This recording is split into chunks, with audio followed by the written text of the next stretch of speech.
Hello दोस्तों, हमारा आज का वीडियो भगवान श्री राम की नाम की महिमा पर आधारित है। कहा जाता है भगवान श्री राम के नाम के आगे वे खुद भी विफल हो गए थे। ये किस प्रकार हुआ, आइए जानते हैं। यह कथा रामायण में श्री राम व माता सीता व लक्ष्मण जी जब अयोध्या से पुनः लौट आते हैं और भगवान राम जब अयोध्या के राजा बन जाते हैं तब की है। सुमति नाम के राजा जो अयोध्या में भगवान श्री राम के दरबार में सम्माननीय व्यक्ति है, वे संतों के दर्शन और उनकी संतवाणी सुनने में बहुत आनंद अनुभवते हैं। एक बार ऐसे ही वे संतों के दर्शन हेतु जा रहे थे और उन्हें उसी मार्ग पर देवर्षि नारद जी दर्शन देते हैं। उन्होंने नारद जी को प्रणाम किया तो नारद जी ने पूछा, कैसे हो राजन? तो सुमति राजा ने कहा, श्री राम के राज्य में सब कुशल मंगल है। उनके राज में हम सब खुशहाल और स्वस्थ व सुरक्षित है। इस पर नारद जी ने कहा, राम का तो सिर्फ नाम मिल जाए उतना ही बस है। इस पर सुमति के राजा ने कहा, स्वयं श्री राम खुद हमारे बीचों बीच उपस्थित है मुनिवर। नारद जी ने कहा, नहीं, राम नहीं, राम का नाम ही पर्याप्त है। तो सुमति राजा ने कहा, आपको राम से बड़ा उनका नाम लगता है? इस पर नारद जी बोले, हाँ, राम से कई अधिक बड़ा उनका नाम है। इस पर सुमति राजा बोले, यह मिथ्या है मुनिवर। तो नारद जी बोले, मैं प्रमाणित कर सकता हूं। सुमति राजा ने कहा, मुझे प्रमाणित करके दिखाइए मुनिवर। इस पर नारद जी बोले, ठीक है राजन, आप अभी जिन साधु संतों के दर्शन के हेतु जा रहे हैं वहां ऋषि विश्वामित्र जी भी उपस्थित होंगे। आप सभी को प्रणाम कीजिएगा, परंतु उन्हें नहीं, अपितु उनके मुख के समक्ष भी मत देखिएगा। तो सुमति राजा ने कहा, अरे मुनिवर, तो यह ऋषिवर का अपमान होगा और उनके क्रोध का कारण मैं बनूंगा। इस पर नारद जी बोले, विश्वास रखिए राजन, सब कुछ ठीक हो जाएगा। आप बस मैंने जैसा कहा वैसा कीजिए। सुमति राजा ने कहा, ठीक है मुनिवर, जैसा आप कहें। और राजा वहां से आगे चले गए और जहां साधु संत का सत्संग चल रहा था वहां पहुंचे और सभी को प्रणाम किया। वहां पर जैसे नारद जी ने बताया था, वहां पर ऋषि विश्वामित्र जी भी, जो भगवान श्री राम के गुरु थे, वे उपस्थित थे। परंतु नारद जी के कहे अनुसार सुमति के राजा ने ना ही उनके समक्ष देखा, ना ही उन्हें प्रणाम किया। ऋषि विश्वामित्र जी कोई साधारण ऋषि नहीं थे। वे पूर्व में एक क्षत्रिय राजा थे और ऋषि वशिष्ठ से एक बार उनकी तकरार होती है, जिसमें इतने महान, तेजस्वी, पराक्रमी व शक्तिशाली क्षत्रिय होने के बावजूद वे ऋषि वशिष्ठ का सामना करने में असफल रहते हैं और जीवन में प्रथम बार वे किसी क्षत्रिय से नहीं अपितु एक ऋषि से हार गए। उन्हें यह अपना जीवन पर अपमान व आघात लगा।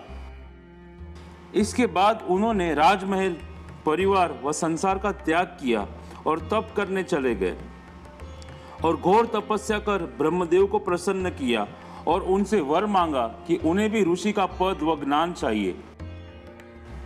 तब उन्हें ब्रह्मदेव ने राज ऋषि बनने का वरदान दिया, परंतु इससे भी वह संतुष्ट न हुए और पहले से भी अधिक उग्र व घोर तपस्या की, वर्षों तक की। और ऐसे उन्होंने ब्रह्मदेव को पुनः प्रसन्न किया और ब्रह्म ऋषि बनने का ज्ञान व शक्ति पाई।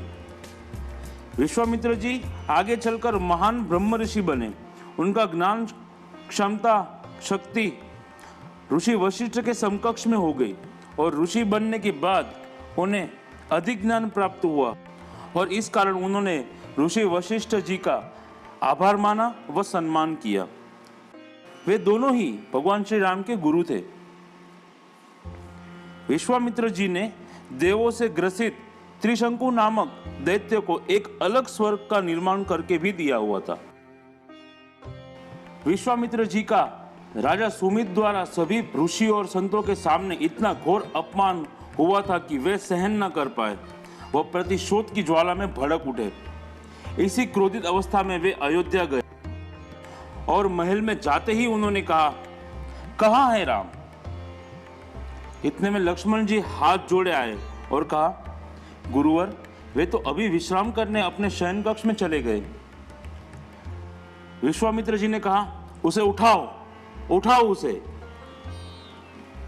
इतने में भगवान श्री राम अपने गुरु का स्वर सुन बाहर चले आए और हाथ जोड़ते हुए बोले, आइए गुरुवर, कहिए क्या आदेश है?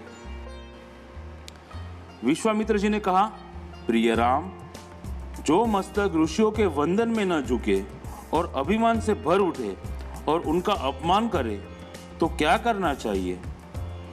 इस पर श्री राम ने कहा, ऐसे मस्तक को धड़ से उतार देना ही उचित है। विश्वामित्र जी ने कहा, मेरे ही शिष्यों के समक्ष और अनेकों ऋषि तथा साधु संतों के समक्ष राजा सुमति ने सभी को प्रणाम किया, परंतु मुझे नहीं, अपितु सभी के सामने मेरा अनादर किया, जिससे मेरा घोर अपमान हुआ है। इस पर श्री राम ने प्रण लिया कि हे गुरुवर, कल सूर्यास्त से पहले उनका मस्तक आपके शरण में होगा। मुझे आपकी दी हुई शिक्षा की सौगंध है।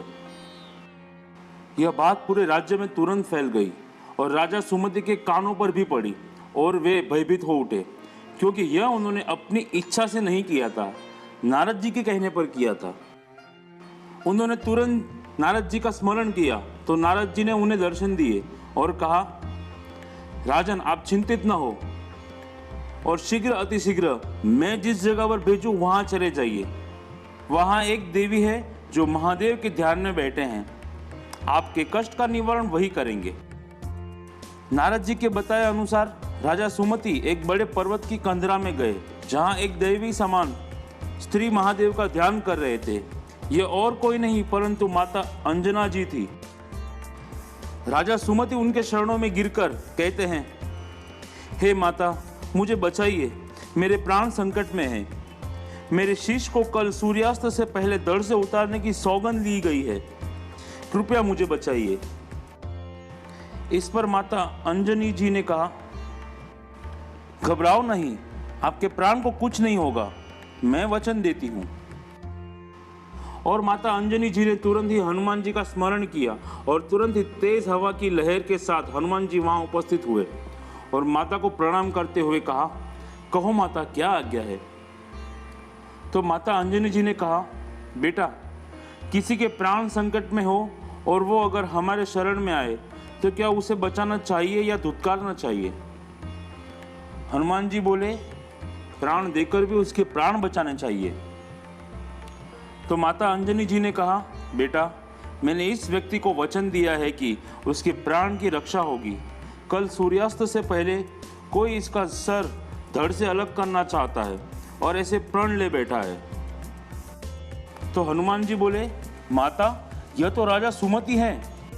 ये अयोध्या में श्री राम के दरबार में सम्माननीय पात्र है, भला इनके साथ ऐसा कौन करना चाहेगा? हनुमान जी ने राजन से कहा, हे राजन, आप घबराइए नहीं, मेरे माता ने आपको वचन दिया है, इसलिए अब आपकी रक्षा मैं करूंगा।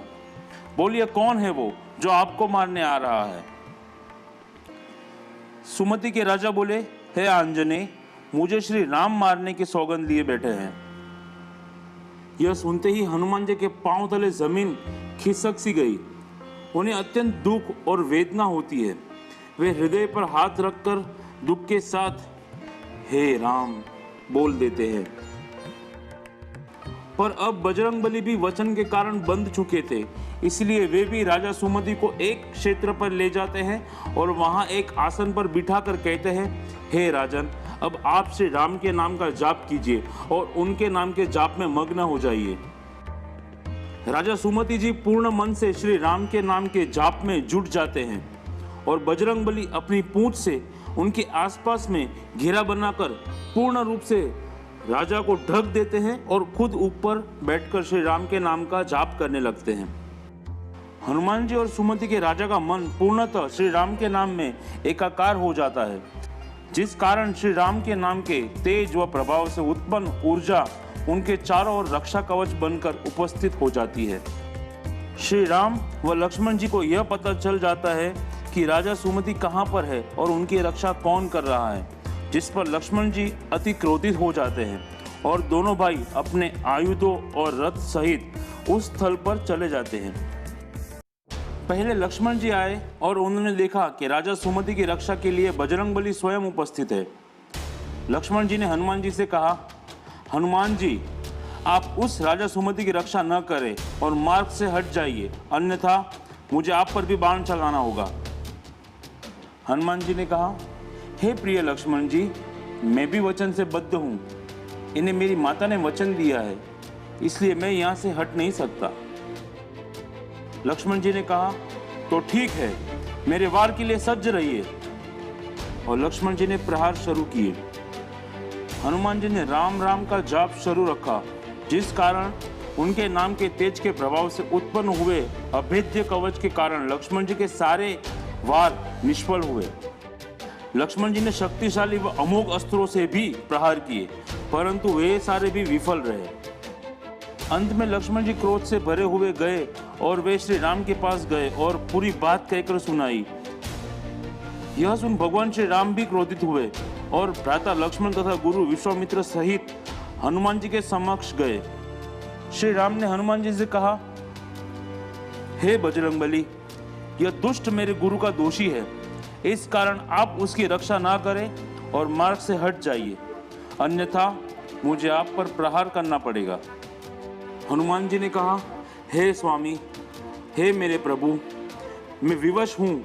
मेरी माता ने राजा सुमति को वचन दिया है, इस कारण आप मुझ पर प्रहार करके पहले मेरा वध कीजिए, मेरा अंत कीजिए। इसके पश्चात आप राजा सुमति का अंत कीजिएगा, परंतु इसके लिए भी आपको मुझे मारना ही होगा। ऐसा कहकर हनुमान जी हाथ जोड़े खड़े हुए। यह सुनकर भगवान श्री राम को क्रोध आया और उन्होंने हनुमान जी पर बाणों की वर्षा की, परंतु हनुमान जी राम राम के नाम का जाप कर रहे थे और श्री राम और लक्ष्मण तथा विश्वामित्र जी के देखते सारे अस्त्र हनुमान जी के समक्ष जाने से पहले ही नष्ट हुए। इस कारण श्री राम ने अपने कठोर व अमोघ अस्त्र का भी उपयोग किया, परंतु वे भी हनुमान जी के इर्द गिर्द राम नाम की शक्ति से उत्पन्न कवच को भेद न सके और नष्ट हो गए। अंत में भगवान श्री राम ने अपना सबसे शक्तिशाली अस्त्र, जो कभी निष्फल नहीं हुआ, वैसा रामबाण का वार किया हनुमान जी पर, परंतु राम नाम के कवच के आगे रामबाण भी निष्फल हुआ। यह देख श्री राम पर उनके गुरु क्रोधित हुए और बोले, हे राम, तुमने मेरा मान न रखा, अपना वचन न रखा।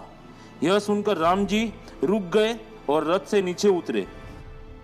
इतने में दोनों गुरु शिष्य की बातों में हनुमान जी ने अपने संरक्षण में बैठे राजा सुमति को इशारों में कहा, आप अब गुरुवर विश्वामित्र के चरणों में गिरकर उनसे क्षमा मांगिए।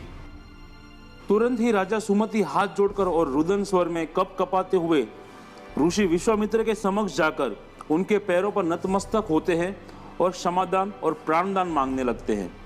उन्होंने खूब प्रार्थना की, ऋषिवर को मनाया, उनके क्रोध को शांत किया। ऋषि विश्वामित्र शांत हुए और उन्होंने राजा सुमति को अभयदान दिया। इतने में नारद जी प्रकट हुए और उन्होंने कहा, हे ऋषि श्रेष्ठ, वचन के अनुसार संध्या पूर्व राजा का शीश आपके चरण कमल पर है। इस पर प्रसन्न होकर गुरु विश्वामित्र बोले, हे प्रिय राम, मैं तुम्हें वचन मुक्त करता हूं। इसके पश्चात ऋषिवर ने राजा से पूछा, तो राजन, आपने उस वक्त ऐसा क्यों किया था? राजन ने कहा, मुझे क्षमा करे गुरुवर, परंतु यह सब मैंने नारद जी के कहने पर किया था। तो ऋषिवर ने नारद जी से ऐसा करने का कारण पूछा। तो नारद जी ने कहा, हे ऋषि श्रेष्ठ, राजा सुमति को श्री राम से अधिक उनके नाम की शक्ति का अनुभव करवाने हेतु तथा प्रमाणित करने हेतु यह कार्य करना पड़ा। भगवान श्री राम का नाम उनसे अधिक शक्तिशाली व प्रभावशाली है। उनके नाम का महिमा बताने यह कार्य करना पड़ा। यह सुनकर भगवान राम जी ने हनुमान जी को गले से लगाया, क्योंकि स्वयं श्री राम हनुमान जी में वास करते हैं। जय श्री राम, जय बजरंगबली। हमें उम्मीद है आपको हमारा यह वीडियो पसंद आया होगा और हम आगे भी ऐसी रोचक जानकारी आपके लिए लाते रहेंगे।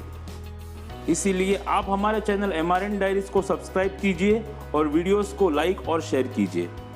धन्यवाद।